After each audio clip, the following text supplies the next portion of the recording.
Pakcik, Melayu ada paria tak pakcik? Haha. Okey, ini ilmu untuk hari ni. Kau tengok ni dulu. Mamam, mamam. Hey! Hey! Hey!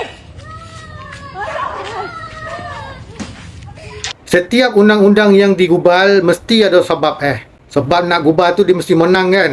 Dalam dewan kan. Nak togatkan undang-undang mesti ada penguatkuasaan. Inilah dia kedaulatan undang-undang. Kita ambil contoh di Kelantan. Dia nak pergi tengok alam, pantai ke, air terjun ke.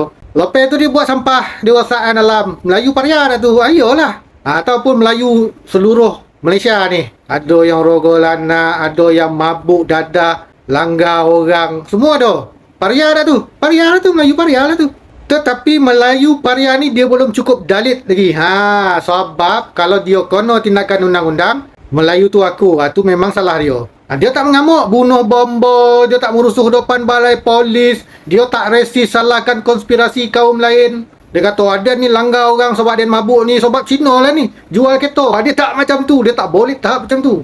Ni kau tengok Melayu Negeri Sembilan. Kau main bangga cik. Berjaya halau. Semua dalit dari kerajaan. Sehingga kerajaan terpaksa buat lantikan bertaraf esku. Tak apalah tu dia memang tanggungjawab kerajaan.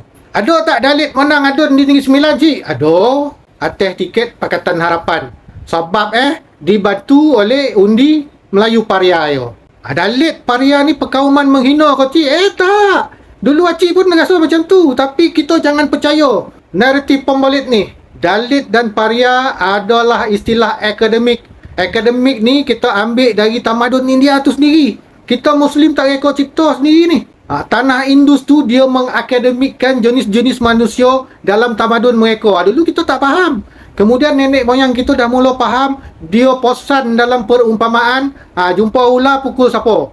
Kemudian kita dah mula lupa. Toleransi lah, apalah itulah. Kemudian ni kita faham balik ni.